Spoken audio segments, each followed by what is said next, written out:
So I had 48 hours to make a decision on if I was either going to carry this pregnancy to term and then watch my child die a very painful death, or terminate the pregnancy.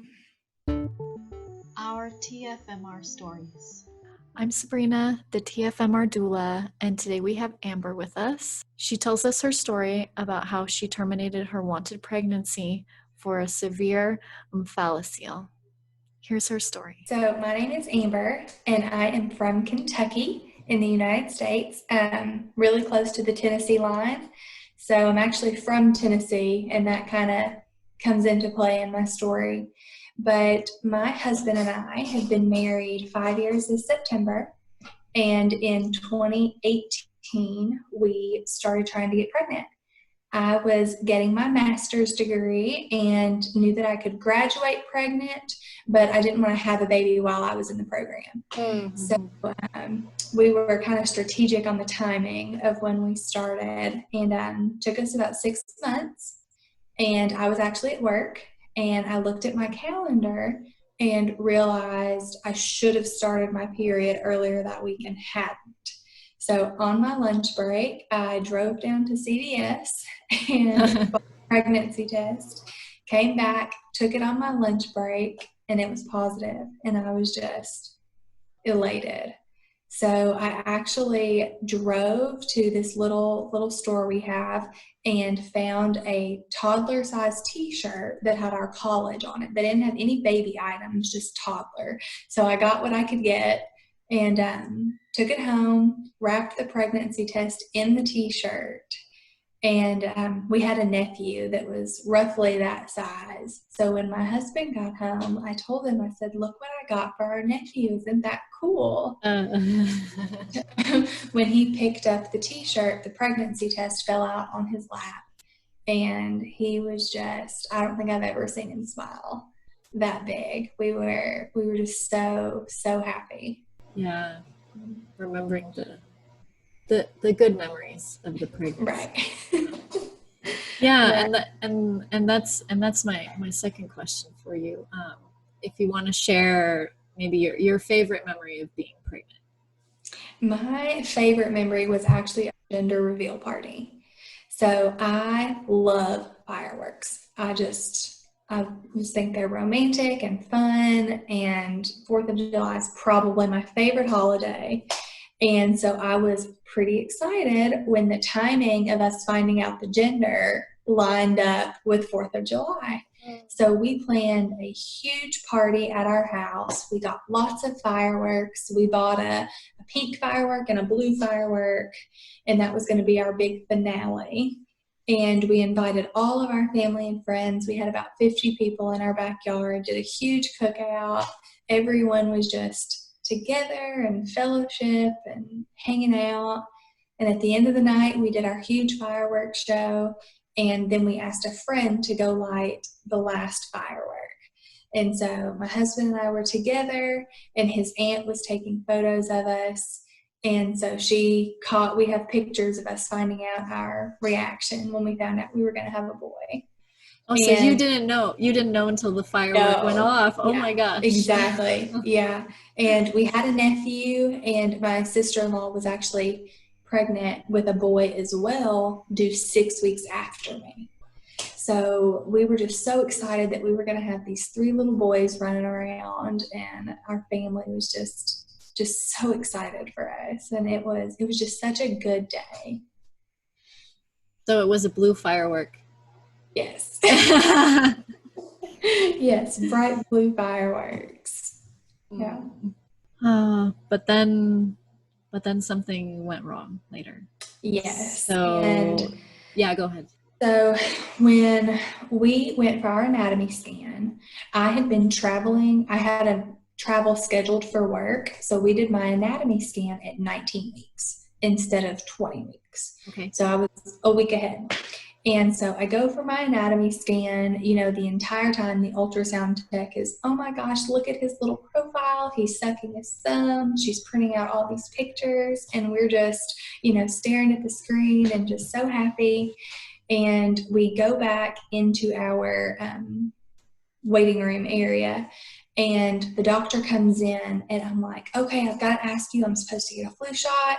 Like, can I get a flu shot? Do I not need to get the flu shot? Like, what is it do I need to do about the flu shot?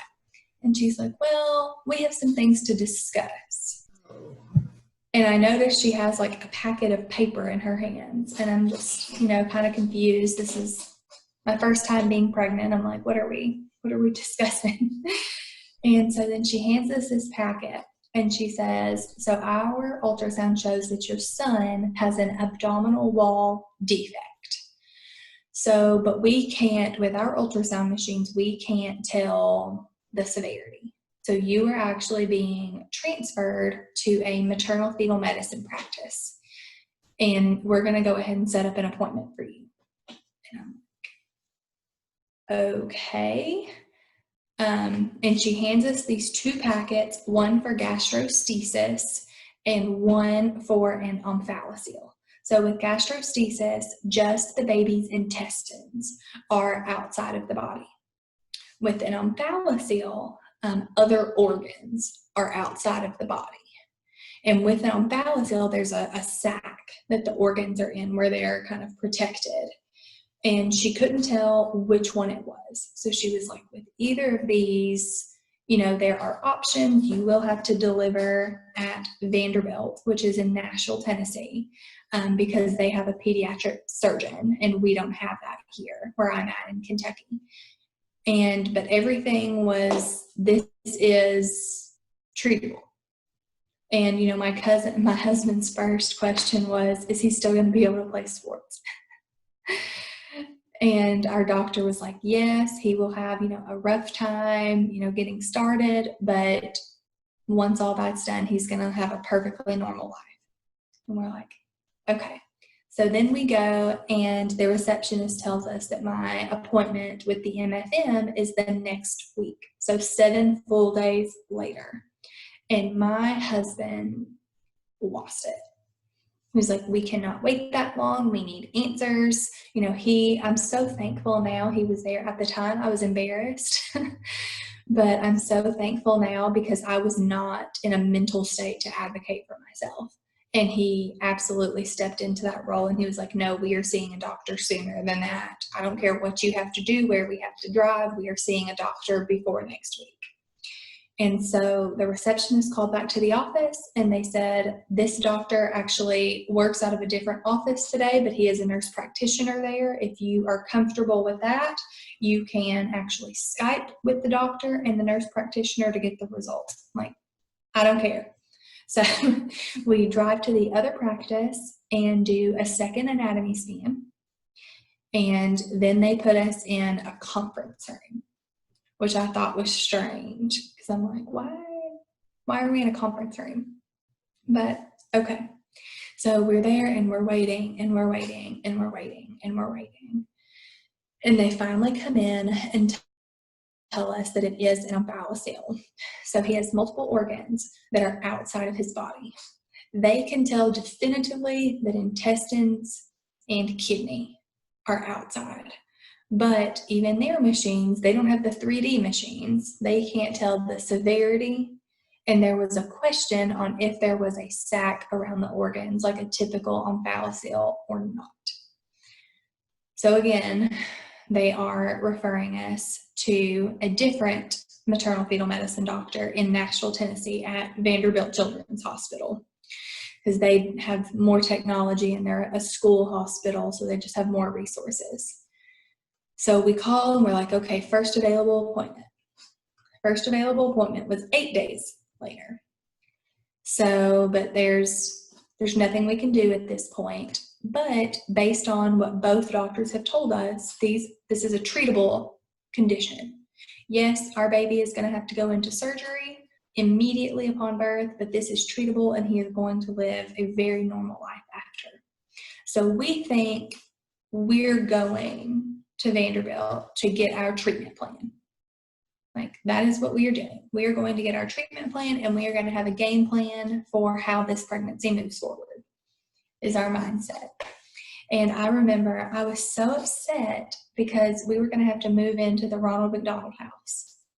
And I don't know why that bothered me so much, but just the thought of spending the last few weeks of my pregnancy in the Ronald McDonald House was not what I wanted to do, because I was due December 28th. So because of there could be snow when I went into labor, they were going to have me move into the Ronald McDonald House at 30 to 35 weeks, depending on how my pregnancy progressed, so that we wouldn't get stuck in Kentucky, that we would be there on site so that the baby could have surgery as quickly as possible. So we, I don't know why that bothered me so much, but it did. But we'd already had conversations with our bosses about working remotely. This is going to be our situation. We're going to be there for a while. Both of our bosses approved. So we were like, okay, we're just getting our baby's game plan now. And then we get there, do another anatomy scan, and we had both of our moms with us. And so then they put us in a conference room again. But the doctors came to us. They kind of cycled in and out. So the first doctor comes in and she's like, well, we actually have a concern about his heart from the anatomy scan. So before we get started, we are going to have you do an echocardiogram.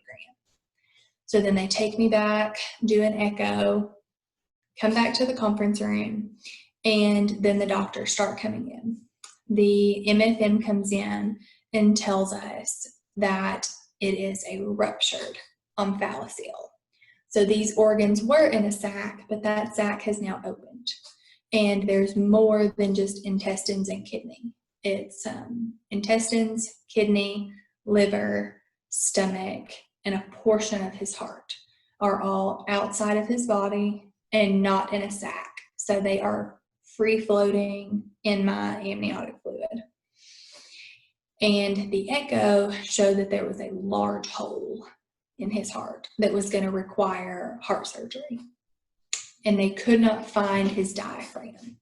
So they didn't know if he didn't have a diaphragm or if it was so severely defective that they just didn't recognize that it was a diaphragm. So his lung development was essentially going to stop. His lungs were going to stop developing as they were at 20 weeks. So I'm like, okay, that's a lot. And they tell us the pediatric surgeon is going to come in and give us his recommendations. So I'm like, okay, we're still seeing a surgeon. We still are getting a game plan. So we wait a little bit, and the pediatric surgeon comes in, and he's very straight and to the point. He said there is only one way that this child is going to survive, and that is if I can go in utero and get those organs protected in a sac, because them free floating in your amniotic fluid is not okay. And I'm like, okay, how do we do it? And he says, oh, no, that's not an option. He said, that's never been done. That's never been studied. And I'm like, so why'd you say it? And so we're just kind of sitting there in shock. And the MFM says, so our next step is to talk about your options if you want to interrupt your pregnancy. And I'm like, what do you mean, interrupt my pregnancy? And she says, well, with your child's condition, termination is something we need to discuss. And because we're in Tennessee and you're a Kentucky resident, we have a timeline. And legally, the last day we can do this is at 21 weeks and 6 days. So I had 48 hours to make a decision on if I was either going to carry this pregnancy to term and then watch my child die a very painful death, or terminate the pregnancy. So we were in shock. So we came back home to Kentucky to think about it. And just the more I thought about it, the more I just couldn't imagine carrying this child another 20-ish weeks, knowing that from the moment he's born, he's going to be in pain. He's going to immediately go to surgery where he's going to be in pain, and he's not going to live. So that's what ultimately gave us our decision to terminate. That was a lot of information to take in really quickly for you and your husband. Absolutely. And you were already out of your home state. Mm-hmm. Mm-hmm. Yeah, out of our home state with doctors we'd never met before in an environment we're not familiar with. It was a lot to process in a very short amount of time because of the laws in both of our states. It was like we didn't have time to really process anything that was happening to us because it happened so quickly. So by the time that you got the in-depth diagnosis from all these different doctors at Vanderbilt, you said, Yes. you were at you were two days away from the time limit. So how far along were you then? Well, we were 20 weeks, but I chose a dilation and extraction procedure, which in either state was going to take 5 days because there was a 48-hour waiting period. You had to have a consultation and then a 48-hour waiting period before they could start the procedure, and then it was a 2-day procedure. So if we were going to go that option, we had 48 hours. The other option we had, of course, was labor and delivery. But I just couldn't wrap my head around the fact going to labor and delivery, delivering this child, and then going home empty-handed, surrounded by all of these women who have just given birth and are holding their babies and hearing their babies cry and going home empty-handed. So I just mentally, I didn't think that was the right option for me. So both of those options were presented to you, and they explained. Yes. So you said you made the decision once you were back home. Can you talk about how that was for you?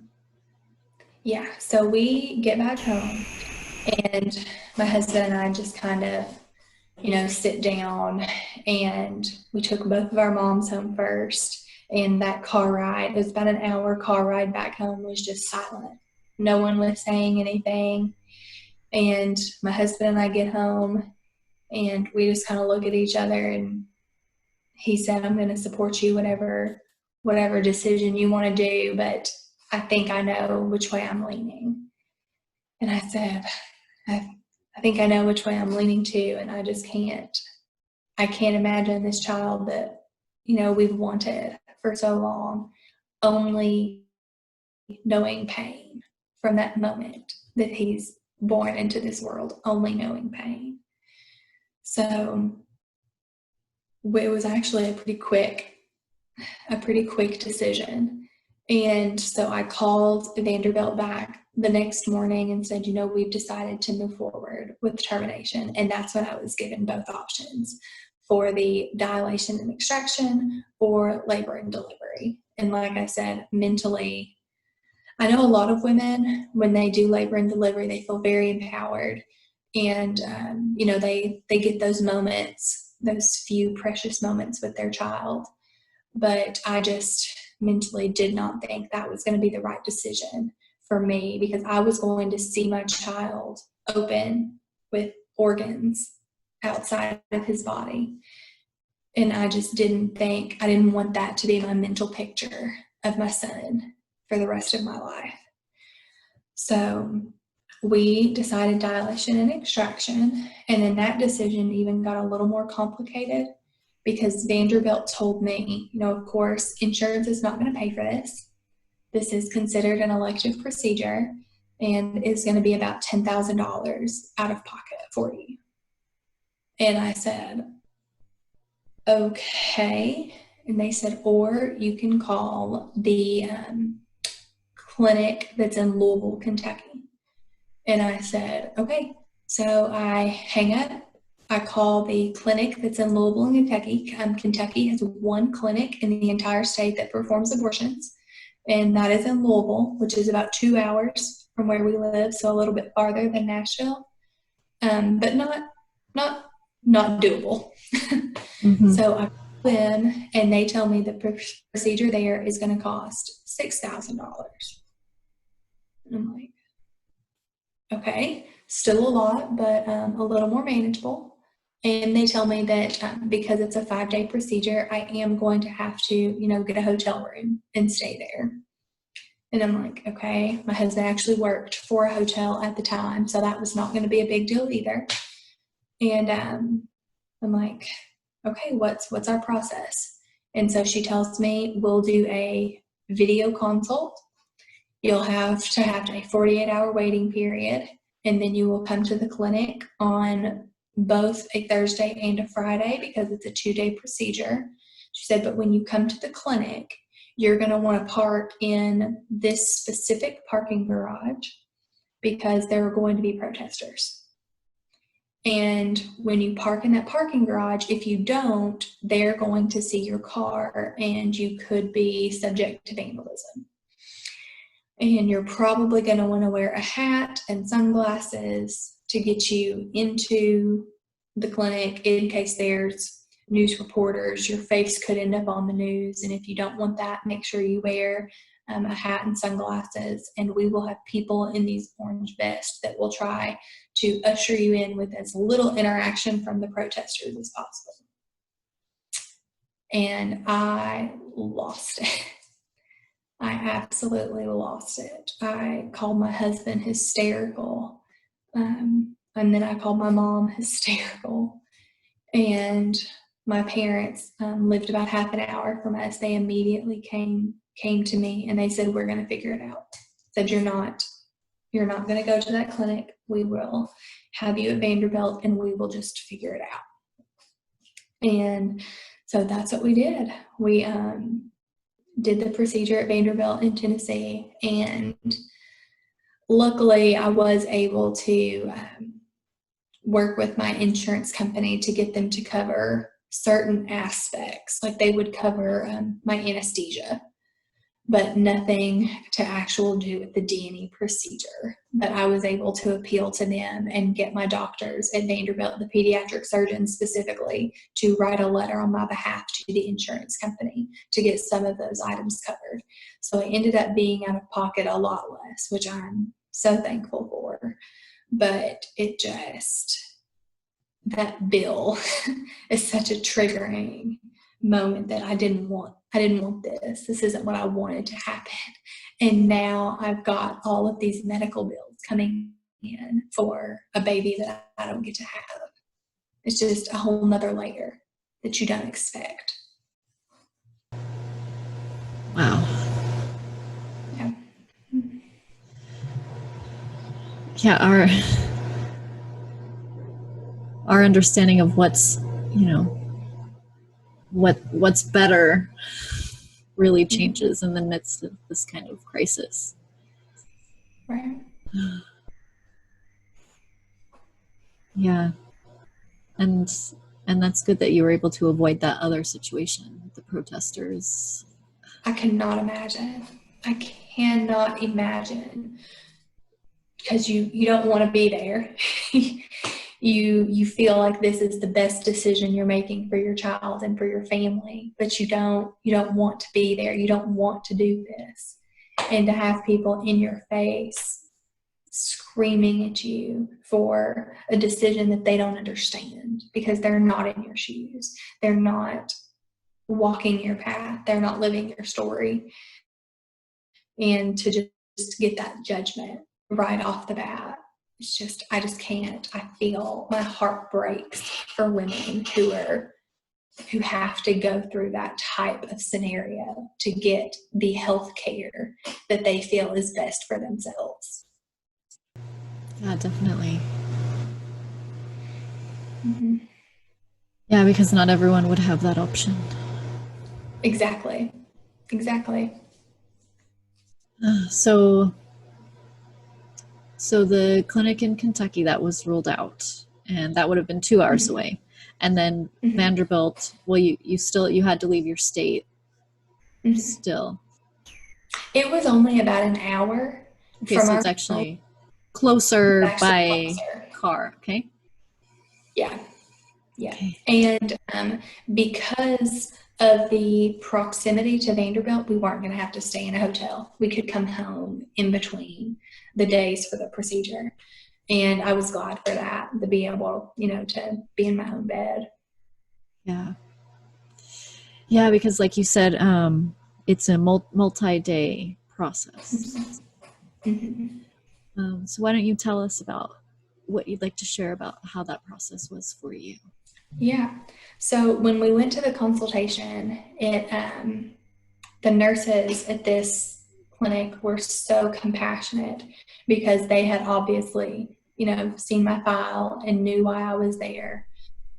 Legally, you have to listen to the heartbeat and sign a form that basically says that you understand that you are stopping your child's heart and that your child will not survive this procedure.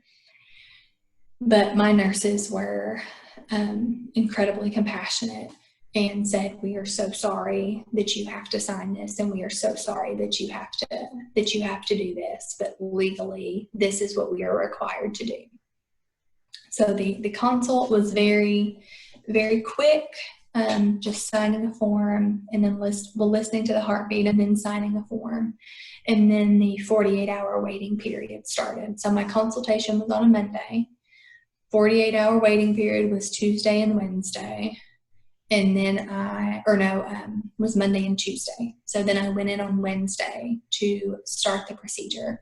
They prescribed me some pain medication and then some anti-anxiety medication that I was to take just before the procedure.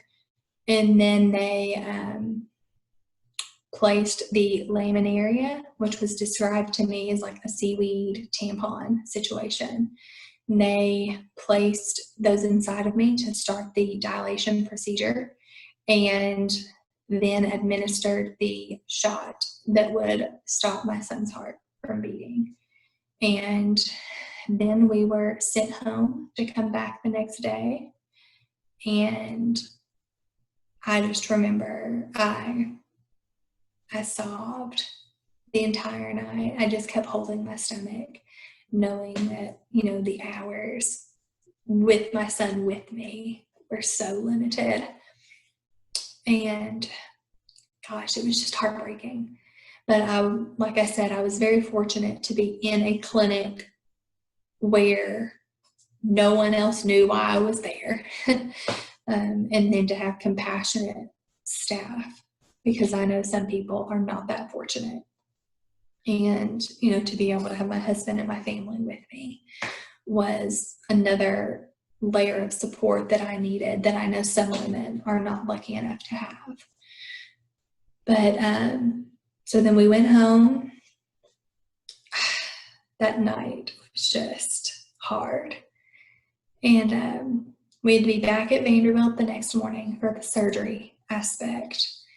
And I remember they had this like concierge person who took me upstairs to where my surgery was going to be. And she was just so chipper and kept asking all these questions. And I just kept rolling my eyes. And then I, had to remind myself, okay, this lady is not medical staff. So she obviously has no idea why I'm here. I could be here for anything.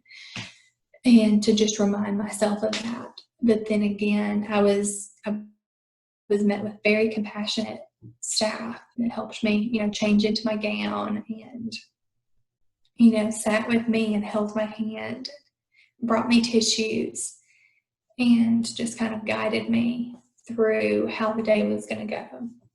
The anesthesiologist, came in and explained everything that I was going to be completely under for the entire thing. And, I would have the procedure and then I would wake up in recovery and then I would be discharged the same day. So I woke up in recovery a couple of hours after my surgery. And I just remember feeling so empty, just empty and sad. But then I was given this little card by the hospital staff that had my son's footprints on it. And that is probably my most prized possession. Because that's all I'll ever have from him are these tiny little footprints. But I was so out of it from the anesthesia and the pain medicine. All I really remember is them wheeling me downstairs and getting in the car and just saying, I want to go home. And so then my husband brought me home, set me up on the couch, and I just immediately went back to sleep. And then for the following days, that's mainly what I wanted to do was sleep, to just pass the time, because that was the only time I obviously wasn't thinking about my son and missing him, and missing being pregnant. So that's what I tried to do the first couple of days, just sleep as much as possible. And then you have the physical recovery of what you're dealing with. So that's, something else you have to think about. I have these pain medicine that I have to take, or else I'm in excruciating pain. I'm bleeding, and I'm bleeding a lot to where I'm, given the mesh panties and the large pads from the hospital because there's so much blood. And that also being a constant reminder that I'm not pregnant anymore. I'm not going to get to see my son. All this blood every time you go to the bathroom. Just another mental reminder of what isn't there anymore.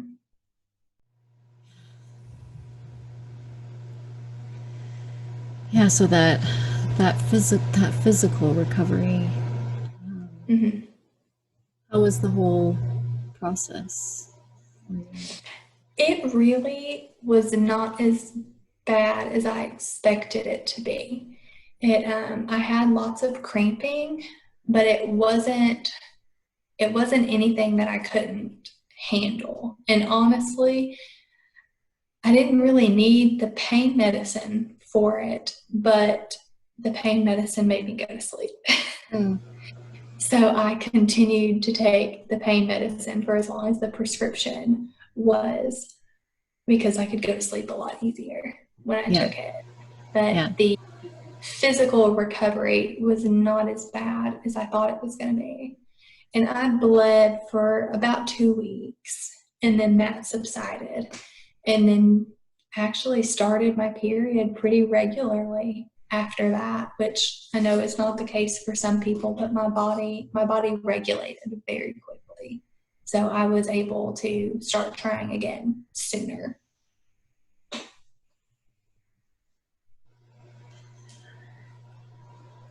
Yeah, I'm just thinking about that sleeping and just sleeping and wanting to sleep. I had a similar reaction. And I think there's different layers to that, right? It's like you're physically recovering from this whole procedure. And then sleeping a lot is also a really common grief reaction. Mm-hmm. How was grieving for you after losing your son? For me, it would come in waves. I would, like when my husband would come home from work, it was like just seeing him sent me over the edge. And luckily, I work for a very supportive company, and they, without question, I took 3 weeks off work after the procedure. I had been off for actually the 2 weeks prior as well. Once we got our diagnosis, I was essentially off work because my boss was like, I understand that right now you need to be all in on your pregnancy and your health. So I was very fortunate that I was not having to deal with working during this. So I was home, and a good friend of mine had her daughter stillborn a few months before, and she immediately rallied to my side. She was like, I don't know what you're going through, but I understand your grief. And she set up meals for us. I think we had food for a month Her husband had a landscaping company. They mowed our grass every week, so that was something we didn't have to think about. Because I can't imagine in the mental state that I was in that I was going to be getting anything done. But it would just hit me in waves, and I would, be curled up on the couch, just sobbing, just hysterical.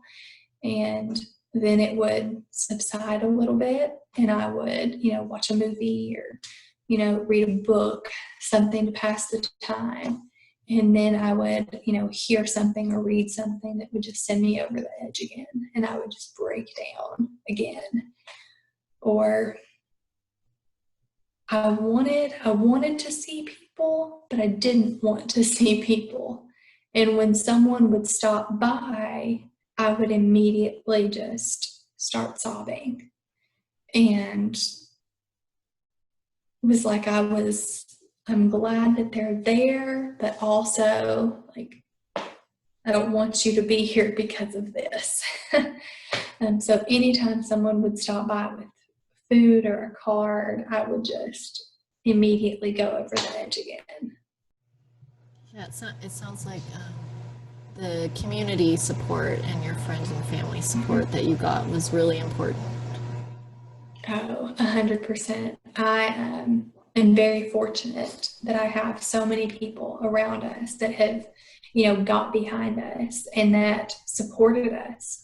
Because we did premarital counseling before we got married. And when we got this diagnosis, I immediately called our therapist that we had used and set up appointments because I knew we were going to need some help. And one of the very first things we talked about with our therapist was, do we tell people the truth? Mm-hmm. And that was something we struggled with. We live in a very conservative Southern state where people make their opinions widely known. And we thought maybe it will be easier if we just tell people we lost the baby and leave it at that. Mm-hmm. And not actually, go into the details of what happened in our decision. But that was something that I just wasn't okay with. I wanted people to know, like, there's a reason I don't have my child, and no, I don't like it, and know that I don't like that I had to make this decision, and this isn't a decision I wanted to make, but that's the reality. And, are there other people that I know that have had to make this decision that are alone and don't feel like they can say that they made this decision because of their community? And so it was very important to me to be completely truthful in what we went through. And it actually, ended up with a friend of mine, an acquaintance of mine, reaching out to me saying that she had made a decision for a similar reason. And she didn't feel like she could tell her family because of their conservative beliefs. So she had actually gone through this entire process alone. And her boyfriend actually broke up with her because of her decision. And so she was completely and totally abandoned by her support system. And I can't imagine going through that completely alone, because my support system became so important to me, because I needed them. I needed them to lean on. And I'm so thankful to have all those people in my life. And my heart breaks for people that don't. What do you think was the hardest part about the grief afterwards? The hardest part for me, even though we were very, open and honest about our situation, was part of my job is going to events in our community. And I would go to these events and people would know that I was pregnant. And I still kind of looked pregnant. I was 20 weeks along. I had gained a little bit of weight and was showing a little bit, and I hadn't lost it because I'd been at home on the couch for 3 weeks, mourning my son. And so people would come up to me and touch my stomach and ask about my pregnancy. And that was the hardest thing, because I wanted to be truthful, and I had said that from the beginning, but having those conversations in a restaurant or at an event is awkward. And it was awkward for the other people, and it was awkward for me.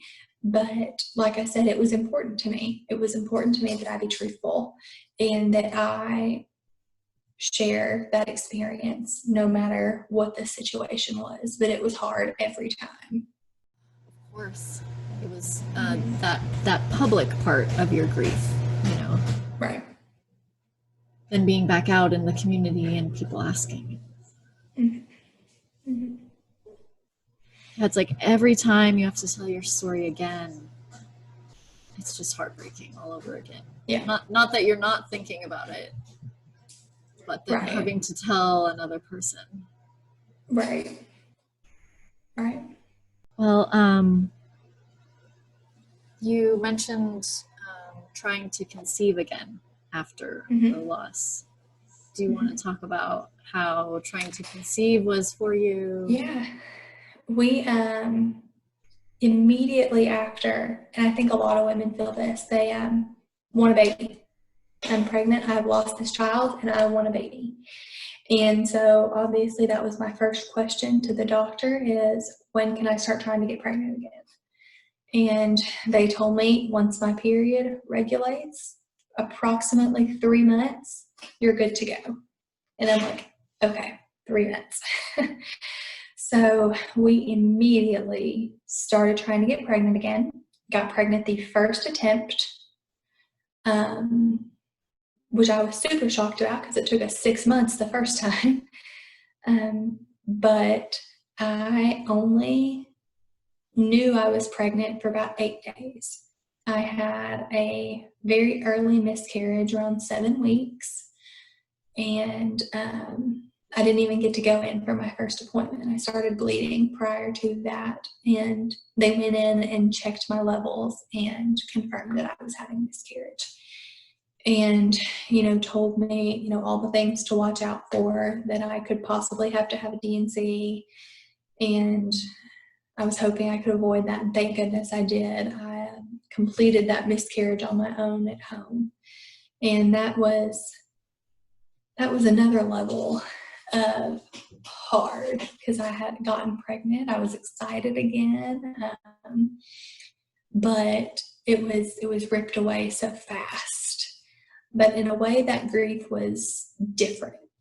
I didn't know that pregnancy as long as I had my first. With my first, we had been, talking about names and designing a nursery and, starting to pick up items and being gifted items from friends and family. And with this pregnancy, I only knew I was pregnant for 8 days.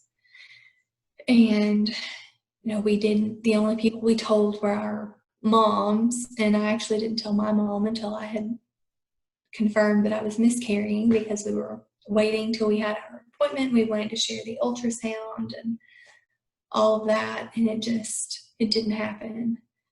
And that was actually in early December that I miscarried, and my due date was December 28th.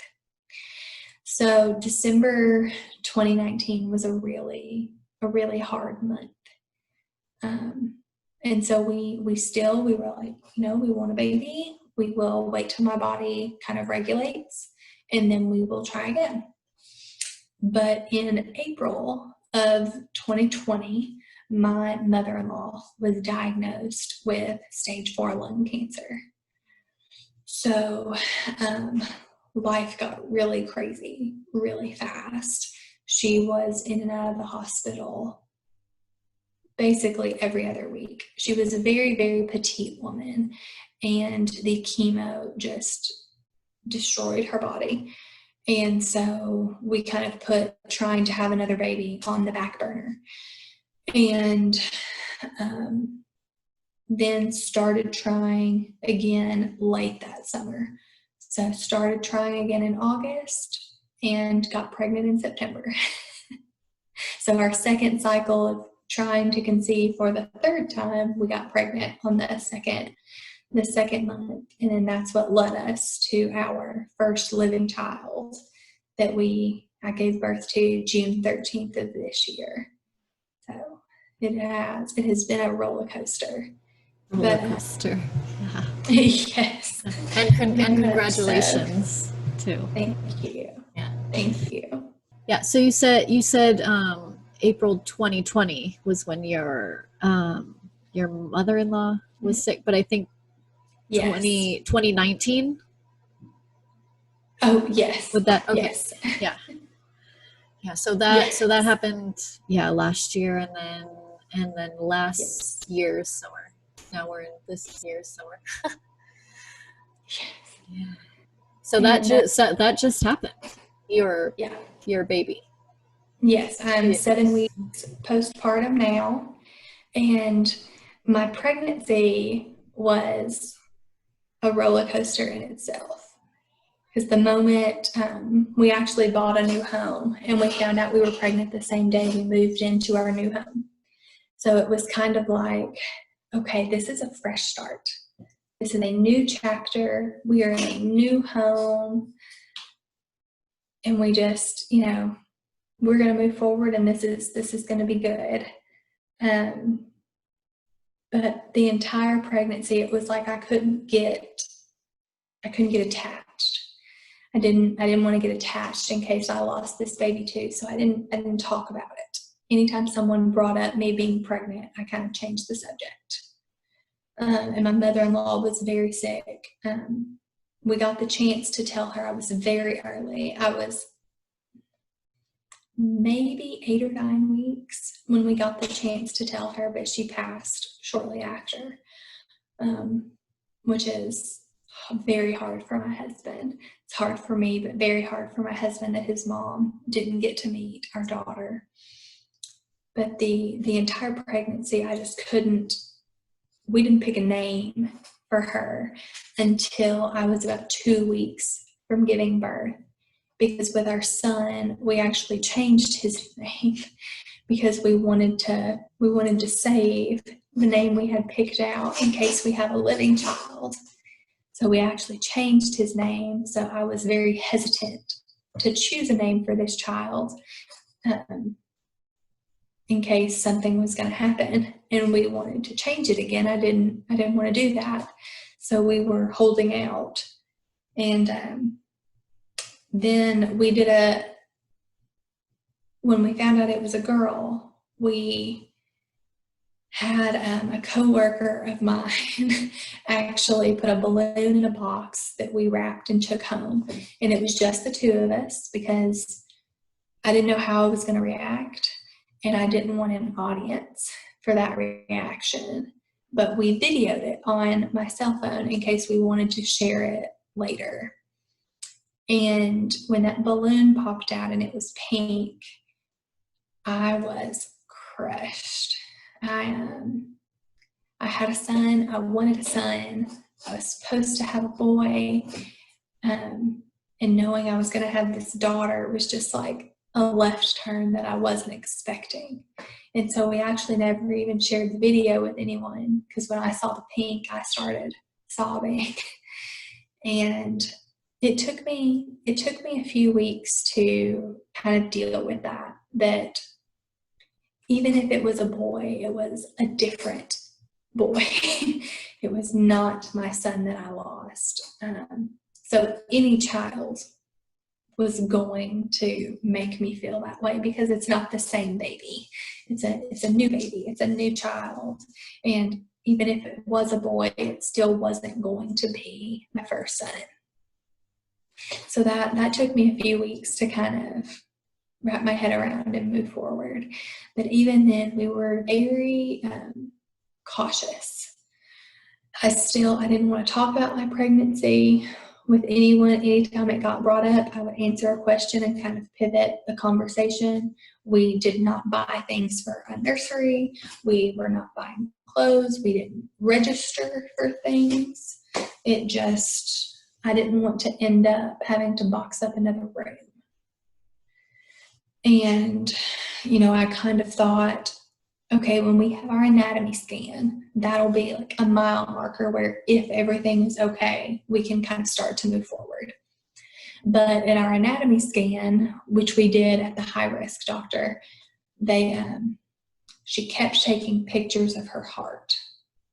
And I knew something was not right. We did genetic testing. It all came back normal, but it all came back normal with our son too. So we knew that there weren't any genetic issues, but the amount of time this ultrasound tech was spending taking pictures of her heart, I knew something was up. So when we got to the doctor, that was my first question is, okay, what's going on with her heart? And again, my doctor had a packet of papers she was holding. So I knew something was up. But thankfully, it was very minor. It was, it's called an echogenic intracardiac focus, which is basically just a small calcium buildup on her heart. And with most babies, it goes away completely on its own. It is a soft marker for Down syndrome, but because we had already had all of our genetic testing, we knew that there was less than a 1% chance she was going to have Down syndrome. So it was nothing to worry about, essentially. And then that was a whole other wave of, okay, this baby's healthy. How do I move forward? And then the next day of being the most pregnant I had ever been was kind of a hard day. Like everything from that point on was going to be new. There was no more comparing this pregnancy to my first pregnancy. And that was a hard day, but that next day was very kind of empowering. Like, okay, I can move forward. This baby is healthy. And we might get to bring this baby home. So I was able to start taking baby steps on kind of preparing, and we still didn't buy anything. Everything we have is hand-me-down, which is totally fine. And we still didn't decide on a name until 2 weeks before she was here. But mentally, I was able to start preparing, hey, this baby's probably going to come home. Like we're going to have our child. And that was a lot to work through, but we just took it day by day. Just, okay, we're pregnant another day. Everything is good today. Every doctor's appointment was like a check mark. Like, we're still healthy, we're still good, we're still moving. And up until the very end, it was like that. So did you have follow-up ultrasounds to check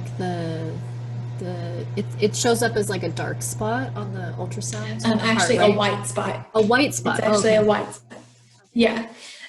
We had 2 additional follow-up ultrasounds that showed it was shrinking, and then it went away totally on its own. What a relief. Yeah. After everything that you've been. Yeah, it's once you've been a statistic, only one in so many people this happens to, but once you're that one, it's really hard to get out of that mindset. But once we knew she was totally healthy, it was like, okay, we can breathe for a minute. Mm-hmm. Yeah, one day at a time. Yeah. Mm-hmm. So now, this is a couple years later. Mm-hmm. What do you? Yeah, go ahead. August. It'll be 2 years in August. Yeah. 2 years. Your 2-year anniversary is August. Mm-hmm. Anniversary. I don't know. There's never really a good word to describe it, but right. So, what do you find is still helpful for you to continue to integrate and understand your grief? from both of those losses? For me, it's the community aspect is so important to me, is to be able to have that support from people who know our past and who know what it took to get our daughter here. And finding the support group online was a game changer for me, because even though my friends and family were very supportive, until you've walked that road, you don't know. And my good friend that had her daughter was stillborn, who, you know, took me under her wing, she kind of understood, but she didn't understand. And that was, you know, kind of with my miscarriage. My miscarriage happened to me. With my son, I had to sign a piece of paper that said that I understood that I was responsible for stopping his heart. And not that my miscarriage was any easier. It was just different, because my body did that itself. With my son, my body did not miscarry that pregnancy. I had to do that. And so it was just different. But finding that community of women who got it, who I could talk to, and they genuinely understood where I was coming from, because they had been there. They had been in those doctor's offices. They had been in those appointments, and they understood. And I actually connected with a woman who lived in Kentucky, and we met up for coffee one day, and it was just such a good experience to be able to sit across from a table with someone who gets it. And we still text about weekly, and she's actually in her subsequent pregnancy now. She's due in September, and so we've kind of been on this journey together of losing our children and then trying to conceive and then getting pregnant, and kind of going through these milestones together. And that is what's really been the game changer for me, is that community. Yeah, thank God for the internet. Right. Yeah. So the support group that you're talking about, is that ending a wanted pregnancy? Yes. Okay. Yeah. And I'll put the link down here below in the down. Awesome. For because finding that was not easy. You know, because you're Googling everything under the sun, trying to find, someone that's had a similar situation as you. And when I came across that website, the Ending a Wanted Pregnancy website, and found out there was a Facebook group, I was so excited. Oh my gosh, this has happened to other people. It's not just me. Mm-hmm. And being able to connect with those people was just eye-opening. Yet it's heartbreaking, of course, hearing everyone's story and knowing what everyone's dealing with. But knowing that you're not alone is such a difference maker in just your mental health and how you can process things. Because even though I have my spouse who's very supportive, and he was right there with me every step of the way, he doesn't get it either. It wasn't his body that had to go through this. And he just dealt with it differently than I did. Mm-hmm. And so having this community of women all across the world that get it, that you can ask questions to, that you can vent to, they don't think you're crazy when you burst out crying in a Target because you see a onesie, or you see a child that is close to the same age that your child would have been, and those emotions hit you all over again. This group of people get it and don't think you're a crazy person crying in the middle of Target.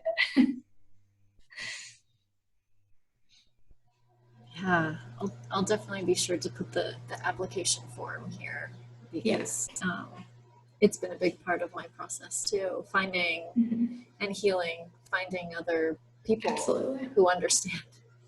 Yeah. Mm-hmm. So What's something that you would like to say to someone who's going through a termination or who's recently had a termination for medical reasons? Mhm.